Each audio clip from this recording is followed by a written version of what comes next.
Bienvenidos, compañeros y compañeras, a una nueva edición de entrevista aquí en el canal de Radio Belarus Internacional en YouTube.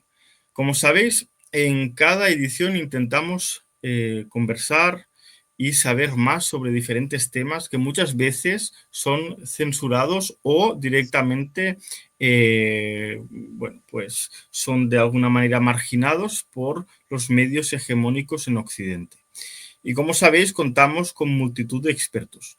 Hoy con nosotros contamos con Mario Silva García, el cual es un periodista y comunicador venezolano, presentador del famoso programa La Hojilla, el cual se emite en la cadena venezolana de televisión. Un saludo desde Minsk, Mario. No, un saludo para ti, Albert, y un saludo para todos los que están viendo ahora mismo el programa, para el mundo, sobre todo para Belarus. Yo como diputado fui presidente hasta ahora mismo, hasta el 5 de enero. Soy presidente del grupo de amigos de Venezuela-Belarus. Un abrazo a todo el pueblo de Belarus. Muchas gracias. Igualmente al hermano pueblo de Venezuela. Para empezar un poco la entrevista, siempre me gusta tocar algún tema histórico, ¿no? En concreto, hablar de que el programa que tú mismo diriges, que tú mismo eres el presentador, ya cumple más de 21 años, que no es broma. O sea, que un programa esté en antena durante 21 años, eso en el mundo actual ya es un poco una rareza. Eso es sinónimo de que es un programa exitoso. Me gustaría preguntarte cómo nació esa idea de crear ese programa, cuáles fueron pues las mayores necesidades en ese momento y posteriormente me gustaría también comprender más la clave del éxito a día de hoy. Bien, vamos a comenzar primero haciendo, digamos, una especie de antecedente histórico, ¿no? Cuando llega el comandante Chávez en el año 98, son las elecciones, cuando llega al poder, este país no era el que tenemos ahora. Estamos hablando, por eso te decía que hay que hacer un antecedente histórico, estamos hablando de una prensa anterior a la revolución, a la que se le llamaba Cuarto Poder. Y era Cuarto Poder que lo ejercía, porque llegaron a colocar presidente de la República por ese poder que tenían, hacían lo que les daba la gana, colocaban diputados y senadores. Antiguamente el Congreso, hoy Asamblea, era bicameral y ellos tenían ese poder de dominar no solamente la economía, sino también el poder político. Eso en primer lugar. Aquí había una oligarquía híbrida, yo le diría, todavía existe. Una oligarquía híbrida que tenía que ver con la migración de los años 50, que crece económicamente, se convierte en poder, y también lo que llamamos nosotros los viejos apellidos, que era la oligarquía colonial, la que era la colonia. Esas dos oligarquías se unen y durante 40 años, desde el año 60, desde el año 59, que hay una traición al pueblo que salió a las calles a derrocar a Marcos Pérez Jiménez, un dictador que hubo en la década de los 50. Esa oligarquía toma el poder económico, deslegitima, saca del aire a todo lo que era el Partido Comunista y los partidos de izquierda, se entroniza el Partido de Acción Democrática, hacía una especie de cambio, de ritual de cambio entre ambos partidos, y estos partidos estaban en esencia dominados por esa oligarquía. En el año 99 llega el comandante Chávez, y obviamente no solamente en el 99, en el año 89, que es la génesis, que fue cuando el Caracazo, que salió el pueblo a la calle a combatir el paquetazo, un paquete neoliberal que estaba tratando de imponer en ese momento Carlos Andrés Pérez, genera también lo que es en este caso, yo creo que esa fue la génesis del año 89, el de 1992, que hay una rebelión militar que sale a sacar a ese poder corrupto que había en ese tiempo. Y en el año 98 llegamos al poder vía elecciones burguesas. Todavía nosotros estamos en el marco de las elecciones burguesas, claro, avanzando en otros temas que luego te voy a concretar. Pero lo cierto es que cuando nosotros llegamos al poder, aquí había un pueblo sin voz. Un pueblo al que el comandante Chávez le dio voz. En el año 2002, cuando se provoca el golpe de Estado, que fue en esencia un golpe de Estado mediático, dirigido, de hecho, por la más grande televisora, o la que tenía más poder económico, que era de Gustavo Cisneros, era Venevisión, es la que comanda un golpe de Estado. Y hacía, por supuesto, tenía digamos, en el alto mando militar, tenía infiltrado la traición, porque de allí surge una nueva forma de poder, que es el poder cívico-militar. Los militares de bajo rango, los que están en rangos medios, se levantan, y algunos generales también se levantan en contra del golpe de Estado, y ahí nace el poder cívico-militar, hoy cívico-militar policial. En este contexto, en el año 2002, yo nunca hice televisión, jamás hice televisión. Yo lo que hacía era que después del año 99 yo entro a trabajar en las redes sin otro método que estar metido en un internet que estaba dominado por la burguesía, en donde solamente habían dos páginas que defendían la revolución, que era antiescuálidos.com, y otra en donde yo estaba involucrado, que era redbolivariana.com. El hecho cierto es que Red Bolivariana la sacan del aire. Queda nada más transmitiendo antiescuálidos. Te estoy hablando que el internet en ese momento, en el año 2002, estaba tomado absolutamente por el poder, los poderes fascistas. Ahora, en el año 2002, cuando después que se ejecuta ese golpe de Estado, teníamos que hacer algo. Nosotros veíamos cómo los medios de comunicación, si bien es cierto, después del golpe de Estado, cuando el pueblo lleva a Chávez otra vez al Palacio de Miraflores, lo rescata, nosotros vemos que los medios de comunicación se mantienen como una especie de tregua y de nuevo vuelven a atacar a lo que fue el golpe de Estado petrolero, un intento de golpe de Estado nuevamente petrolero del año 2002, que todavía hoy ese paro petrolero no lo han levantado. Todavía hoy, para que tú lo sepas. En ese momento no había, yo, según mi concepción, sin ser periodista, solamente escribía. Yo solamente lo que hacía era escribir. Y yo creo una columna en una nueva página que surge después del golpe de Estado, que se llama Aporrea. En Aporrea yo comienzo a escribir una columna llamada, yo primero que escribía cuentos, escribía artículos de opinión, pero comienzo a escribir diariamente una columna llamada La Hojilla. Y esa columna llamada La Hojilla nace por una inquietud mía. Nadie le respondía a opinadores, a periodistas, todos golpistas atacando al gobierno, inventando toda clase de infamia, y nadie le respondía. Entonces yo en mi inquietud me paraba todos los días, de lunes a viernes, por supuesto, me paraba todos los días a las 5 de la mañana con control malo, frente a un televisor, y iba pasando uno a uno todos los programas. Y en la tarde hacía un resumen de cuál era mi apreciación con respecto y cuál era mi respuesta. O sea, yo era muy reactivo en ese momento.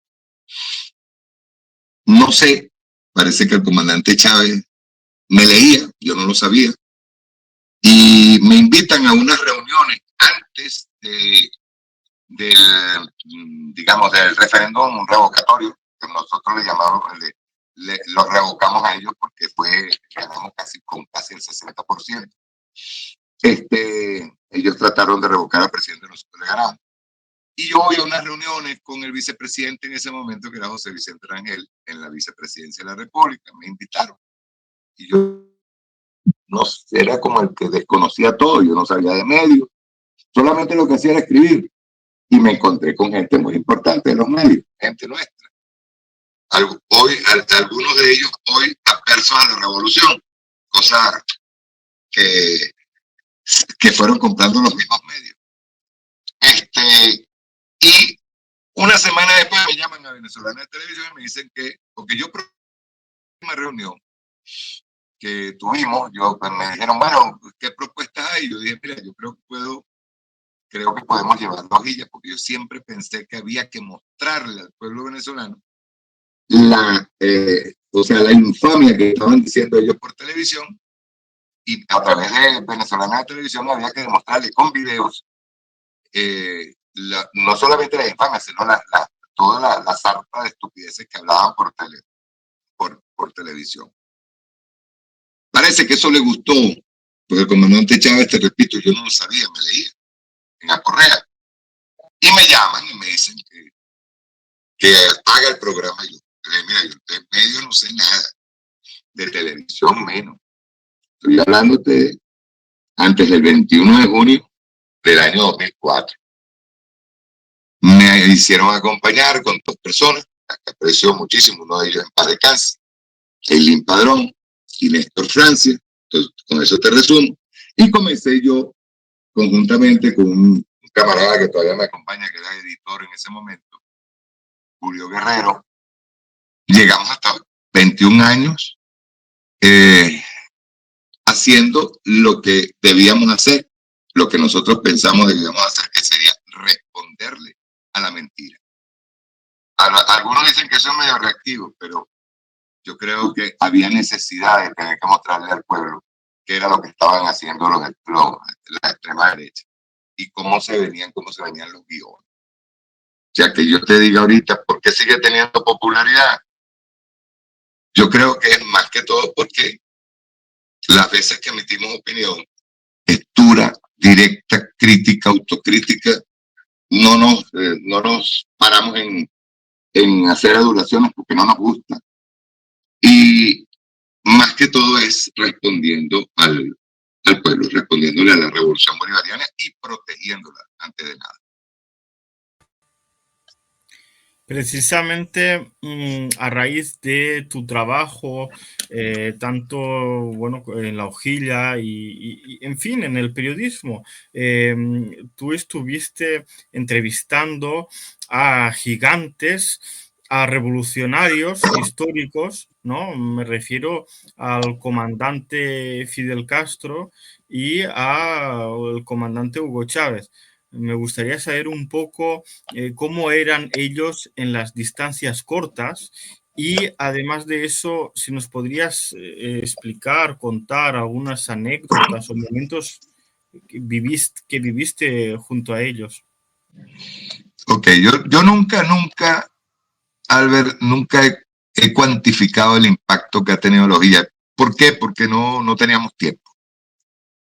Nosotros vivíamos en una dinámica. Cuando la época del comandante Chávez llegamos a transmitir a veces hasta los sábados y domingos. Cuando estábamos defendiéndonos de la agresión, defendiéndonos de la guarimba, defendiéndonos de la mentira. Y nosotros llegamos a trabajar sábado y domingo. Nos metíamos a hacer el programa.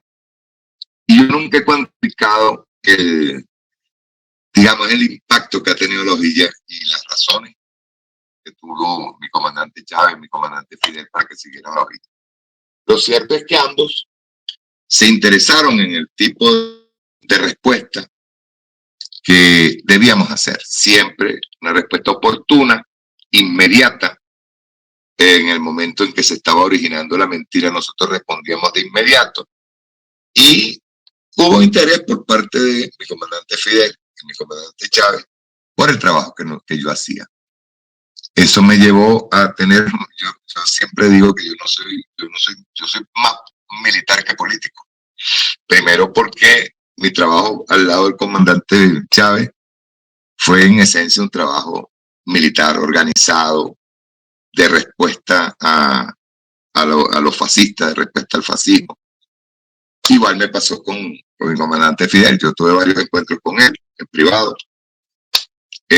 uno en donde le hizo una entrevista rápida que habían dicho que él sabía que él estaba muerto, muy gravemente enfermo, y tuve el honor de estar con él varias veces, estuve con él en su casa. Conversábamos de todo tipo de temas. Igual pasó con mi comandante Chávez. Mi comandante Chávez era un hombre estricto en el trabajo, muy estricto. No dejaba de idear nuevas formas, de idear nuevas alternativas. Era un hombre que le gustaba el trabajo correcto, muy humilde. Y con mi comandante Fidel era otra cosa, era asistir a la memoria histórica. Yo recuerdo que en una oportunidad, esto es una anécdota con mi comandante Fidel, yo como buen provocador irreverente le hice una observación. Le dije, comandante, una pregunta. ¿Usted no cree que el periodo especial fue más fuerte que la guerra antes de la revolución, la guerra nacional? Me dice, ¿cómo se te ocurre eso? No. Y me dice, ¿por qué tú me dices eso? Yo le digo, porque el periodo especial puso a prueba a todo el pueblo de Cuba. No solamente el bloqueo, puso a prueba la voluntad de todo el pueblo cubano de seguir adelante con la revolución. Hasta hoy se ha demostrado, es un pueblo digno, que ha resistido enormemente más de 60 años, 67, 68 años, tiene ya tiene ahorita 66 años de bloqueo, 65 años. Y él me dijo, me tuvo una hora y pico explicándome por qué no, porque yo no tenía la razón. Me dice, antes era mucho más cruento, fue un sacrificio enorme, y no desde la sierra hasta Santiago. Pero era un hombre con el que, estoy hablando en este caso específico, también me pasaba con el comandante Chávez, eran hombres muy meticulosos con las estadísticas. Tú no podías salir y agarrar y alegremente decir, bueno, a mí me parece que él te preguntaba, mire, ¿cuánta aprobación hay del pueblo con el tema de las misiones? Las misiones, misión Robinson, misión Sucre, misión Rivas, o misión Barrio Adentro. Y yo creo que le decía, no, eso tiene una aprobación del 86%. Inmediatamente Fidel me decía, ¿de dónde sacaste eso al mundo? Era un hombre muy estricto. Cuando tú le llevabas datos, tenían que ser datos correctos, sin ningún tipo de equivocación. O sea, no le podías inventar nada. Igual pasaba con mi comandante Chávez. Mi comandante te mandaba a hacer un trabajo X y tú tenías que responder con hechos claros, con un trabajo correcto. Mi comandante Chávez, en una oportunidad, estamos nosotros en campaña en Carabobo, y esa era otra particularidad enorme, humana, que tenía mi comandante Chávez, que él se bajó de la tarima, y yo no sé qué tenía él, si era un sexto sentido, o ese sentido de ver el dolor en la gente, que de inmediato, en medio de la gente, te estoy hablando de una multitud, me dijera, y nos dijera si es casa militar, en el momento que estábamos bajando la tarima, nos dijeran, aquella persona que te haya tráeme la cara. Y resulta que cuando traían a la persona tenía un problemón de Padre Señor mío. Y él inmediatamente agarraba a casa militar y nos decía, ¿por qué ustedes no están pendientes? Porque ustedes no saben dónde está el dolor. Búsquenlo, ubíquenlo. Pero yo necesito que esa persona sea atendida inmediatamente. Y era atendida de inmediato. De ahí nace una fundación en Miraflores que se llama Pueblo Soberano, en donde se empezó a atender. Yo creo que desde el principio el comandante Chávez puso una oficina única y exclusivamente para atender todos los casos. Y una vez entré en esa oficina y estaba full de carpetas, todo papelito que le entregaban al comandante Chávez, llegaba allí, era revisado y de inmediato contactaba a la persona. Esas eran las dos particularidades de ellos. Si te tengo alguna anécdota, eran profundamente humildes, ambos. y tenían una particularidad que yo respeto en un líder internacional, que tenían una conexión con el pueblo extraordinaria, amorosa, ambos, Fidel y Chávez. Pues la verdad es que, bueno, se suma tu testimonio a otros que también explican lo mismo, ¿no? Que al final eran gente muy modesta que podían estar conversando con un militar o un matemático y posteriormente hablar con un niño de temas de la vida diferentes y no se les caía los anillos. Quiere decir que tenían esa sensibilidad para estar cerca del pueblo, ¿no? Y creo que esa conexión también los ambos pueblos, tanto el venezolano como el cubano, eso lo sentían. Y fíjate, perdón, Albert, para agregar algo. Fíjate que ambos provienen de familias muy diferentes, pero campesinas. O sea, en el caso de Fidel, provenía de un terrateniente, que tuvo, como decía él, tuvo la particularidad de poder estudiar y todo pagado por su condición social, pero un terrateniente que venía de la tierra, del trabajo de la tierra. Y el caso de Chávez, un campesino que venía de un pueblito llamado Sabaneta en el estado de Barinas. Digamos, un muchacho con alpargata al principio vendiéndole a su abuela unos dulces, le llamaban las granitas. Y su procedencia en sí los une, a pesar de las diferencias sociales, que es, digamos, la procedencia muy, muy humilde, pobre, del comandante Chávez, pero campesino a su vez, conocedor de las necesidades del pueblo, y en el caso de Fidel, que venía de un terrateniente, pero que conoció y estuvo al lado de las necesidades del campesino en Cuba. Pues sí. Yo te quería, bueno, sobre todo esta pregunta puede ser más espinosa, porque yo entiendo también de que la revolución bolivariana enfrenta dificultades y además sí tiene sanciones, bloqueos y demás, ¿no? O sea, hemos visto durante décadas cómo el pueblo se ha unido en esa lucha de la revolución bolivariana, ¿no? ¿Cómo podríamos caracterizar el socialismo del siglo XXI que se practica en Venezuela y por qué a día de hoy es actual y es necesario? Ok. Actualmente, o sea, aquí vamos a hacer otra vez antecedente histórico. Estamos hablando de la Cuarta República, era una democracia representativa, donde quienes llegaban, salían cada 5 años, iban a hacer propaganda electoral, llevaban lo que nosotros llamamos aquí una laminita de esa de zinc, la que utilizan para hacer los techos de los ranchos, de las casas de los pobres, unos bloques, se los llevaban, votaban y ahí se olvidaban totalmente de hacer negocios en el gobierno. Con la constituyente del año 99, que nace nuestra constitución, surgen varios dilemas que estamos resolviendo. En primer lugar, pasamos de ser una democracia representativa, pasamos a ser una democracia participativa y protagónica. Actualmente en Estados Unidos consideran la democracia participativa y protagónica, la consideran un peligro. O sea, ya de por sí. ¿Por qué? Porque es el llamado a la participación del pueblo en el poder, en el ejercicio del poder. No es solamente la elección, te repito, en el marco de las elecciones burguesas, hemos ido tratando de profundizar. Venezuela también, con el comandante Chávez, se convirtió en un punto de encuentro de todas las ideologías de izquierda. Todas. Nosotros no hay librito que no tomáramos acá y que lo chequeáramos, y siempre tuvimos en el comandante Chávez una guía en ese sentido.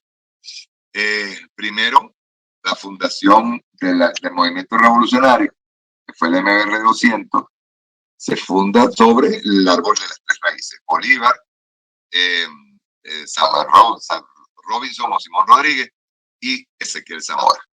Ezequiel Zamora de la Guerra Federal, que fue el que agarró y dijo horror a la oligarquía.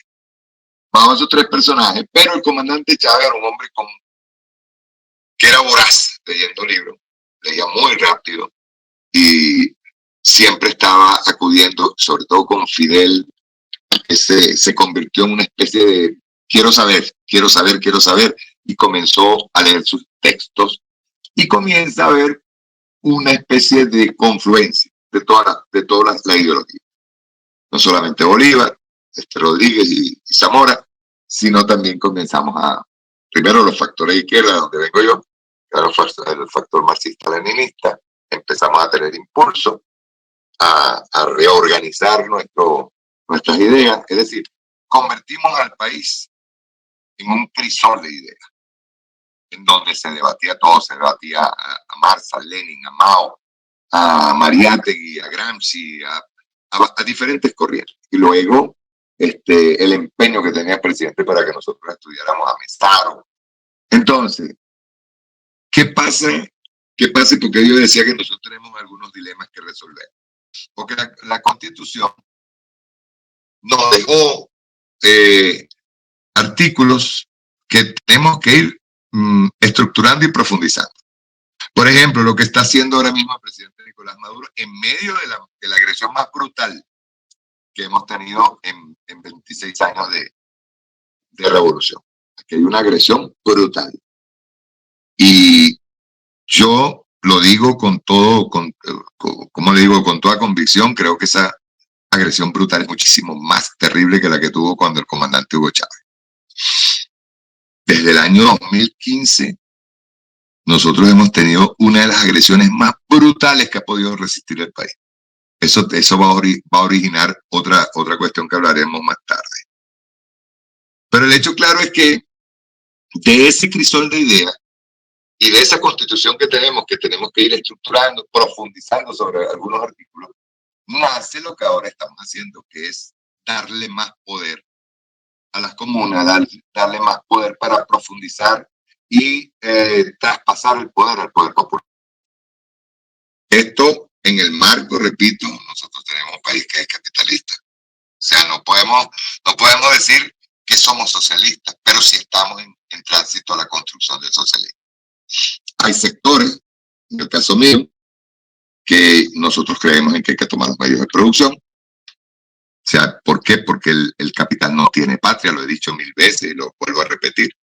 El capital jamás se casa con ninguna revolución. Y el capital es traicionero. Estoy hablando del capitalista, de la empresa privada. Yo creo que un país nunca, jamás, en el caso nuestro, le hicimos caso al comandante Chávez. En un país jamás puede entregar sus áreas estratégicas a ningún ente privado. En el caso nuestro, energía, alimentos, no podemos hacerlo. Pero, como te repito, aquí hay un crisol de ideas que ha ido conformando eso que nosotros llamamos todavía en formación, o sea, lo que nosotros llamamos el socialismo del siglo XXI. Han tratado de descalificarnos, dicen que el socialismo ya es, que el socialismo es un sistema fracasado, ¿no? El único que ha fracasado aquí es el sistema capitalista, punto. Y es el sistema que más muertos ha originado. El socialismo realmente tuvo una etapa para nosotros en donde se demostró que sí podía hacerse, sí podía construirse, que fue la etapa de Stalin. Esa etapa de Stalin para nosotros todavía está bajo estudio. Y tenemos que verla como, digamos, como una fase exitosa de lo que puede ser construir el socialismo. Por eso te digo, socialismo del siglo XXI es una etapa en construcción. Tenemos, con la Constitución del 99, tenemos algunos artículos que tenemos que ir profundizando o tenemos que ir estructurando, dándole figuras, leyes que las profundicen, porque algunas quedan, como tú sabes, en el limbo. Y todas esas leyes nosotros las hemos ido perfeccionando. En el caso, por ejemplo, que nosotros no nos protegíamos. Pues, una persona que sale y invoca al imperialismo norteamericano a agredirnos y a invadirnos, nosotros respetábamos su posición, no había leyes que penalizaran eso como un hecho de traición a la patria, y que como ahora también se haya solicitado, en el caso de Leopoldo López, en el caso de algunos personajes, se haya solicitado que le retiremos la nacionalidad, porque una persona no puede invocar a ningún poder extranjero o un gobierno extranjero a que intervenga en su propia patria. Eso nos parece a nosotros no solamente un acto de traición, sino un acto criminal en contra de su propio pueblo, ¿verdad? Entonces, si hablamos de la revolución del siglo XXI o del socialismo del siglo XXI, hermano, esto es un crisol que está en construcción. Nosotros estamos ahora mismo en contacto incluso con organizaciones en toda América Latina, porque creemos que una posible intervención en contra de Venezuela no es una intervención contra Venezuela, es una intervención contra toda América Latina. ¿Y a qué invocamos? Invocamos a la unidad de la fuerza. Habrán cosas en las que no nos ponemos de acuerdo, eso es verdad. Habrá cosas en las que nosotros cometemos errores, eso también es verdad. Pero hay algo que está por encima de todo, que es la revolución de todos los pueblos de América Latina. A nosotros nos interesa la unidad por encima de todo, de todos los pueblos de América Latina. Si le llamamos socialismo del siglo XXI, si le llamamos revolución internacionalista en América Latina, eso le llamaremos. Pero la idea es que nosotros tenemos un solo enemigo, y ese enemigo está ahí arriba, está en el norte. Precisamente tú lo explicabas, un poco la situación que se está viviendo ahora en torno a Venezuela. De hecho, desde hace meses estamos viendo un giro en la política del imperialista Donald Trump, como está intentando ya directamente una agresión militar contra Venezuela. De hecho, hay buques militares, destructores, incluso un submarino nuclear en el mar Caribe, ¿no? Con, bueno, pues como ellos dicen, con los marines que ellos están luchando contra el narcotráfico y muchas historias que se inventan. Pero la realidad que vive hoy Venezuela, el pueblo y el Estado están dispuestos a luchar para conservar los triunfos de la revolución. ¿En qué momento se está viviendo el país? Primero que nada, ya nosotros creo que hemos sido campos de experimentos imperialistas de diferentes guiones, desde Revolución de Colores, en esta guerra híbrida que nos han montado de hace bastante tiempo. Venezuela es la joya de la corona de América Latina, eso hay que decirlo. Ya nosotros conocemos todos los guiones de guerra híbrida, todos los métodos conspirativos, los hemos enfrentado, y eso nos ha preparado, Álvaro, nos ha preparado como pueblo, ¿verdad? Resiliente, resistente, antiimperialista, digno, que vive en permanente resistencia. Desde el año 2015, yo te digo, no solamente es la amenaza de una intervención militar, es en el segundo gobierno de este señor que está en la Casa Blanca. Pero aquí hay que hacerse una pregunta. ¿Es posible que se concrete una intervención militar o una agresión militar por parte del imperialismo? Dentro de nuestra ecuación, eso es posible. Pero hay variables que en este momento no solamente nosotros las vemos, ellos lo están viendo ya en el Departamento de Estado. Esto que no suene soberbio ni prepotente, pero sin subestimar para nada el poderío bélico y criminal del imperialismo gringo, creemos que esos planes no van a ser tan fáciles de ejecutar. Y creemos que en Venezuela cavarían su propia tumba. Repito, esto que no suene a soberbia. Yo Soy de los que creo que en el norte hay dos, digamos, dos, como tú sabes, como eso del diablito por un lado y el angelito por el otro, que le dicen a Donald Trump, no se te ocurra, y otro que le está diciendo, sí, sí, haz lo que es la mafia de Miami, la mafia de Marco Rubio. Nosotros hemos hecho también cuadros analíticos de fuerzas militares. Ellos tienen una superioridad enorme en cuanto a lo aéreo. Pero en cuanto a lo terrestre, el pueblo norteamericano no está de acuerdo con eso. El pueblo norteamericano no es tonto. Sabe que una guerra en el hemisferio no solamente complicaría la situación político-económica de Estados Unidos, sino que le complicaría en pleno hemisferio la posibilidad, o se pondría en evidencia, la posibilidad de muertos otra vez yendo hacia allá como una guerra en Vietnam. Porque la agresión, te repito, lo dije al principio, no es contra Venezuela. Inmediatamente todos los pueblos de América Latina, con todo y que de aquí hacia abajo tenemos varios gobiernos de extrema derecha, los pueblos de América Latina están alerta porque saben lo que puede ocurrir si Venezuela, Cuba y Nicaragua caen. Ellos saben lo que puede ocurrir.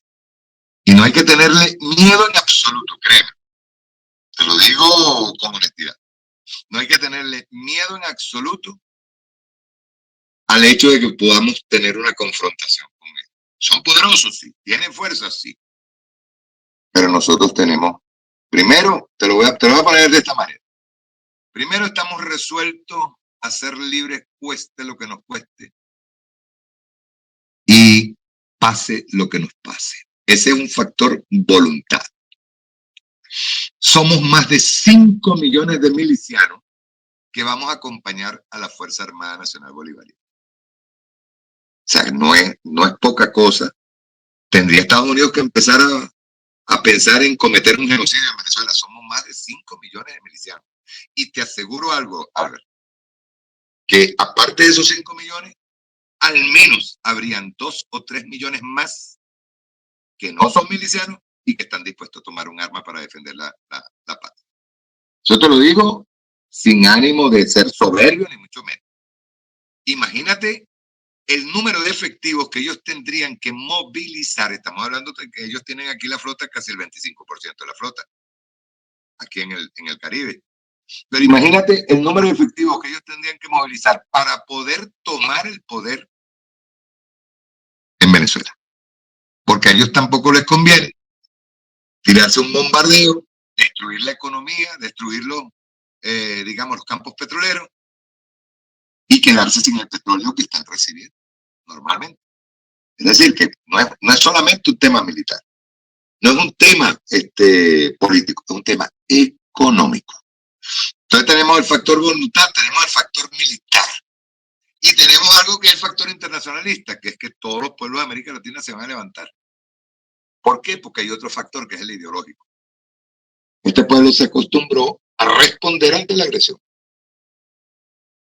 Cuando en el año 2002, este pueblo que fue engañado por los medios de comunicación y que buena parte de ese pueblo que marchó contra Miraflores en ese momento se dio cuenta luego de que había cometido un error. Y este pueblo, el día 11 de abril, se llevan a Chávez y el 11 de abril, ya en la noche, los cerros se estaban moviendo. 12 de abril se movilizaron, cuando la juramentación de Carmona, de Pedro Carmona, se movilizaron en Miraflores. Y 13 de abril estaba todo el pueblo esperando a que le llevaran a Chávez a Miraflores. Eso no pasó una vez. Cuando ellos nos tiran a nosotros el paro petrolero, hermano, nosotros ya habíamos probado cómo por eso es que yo repito que la toma de los medios de producción es esencial. Cómo Fede Cámaras, la CIA, Estados Unidos nos paralizó el país por completo.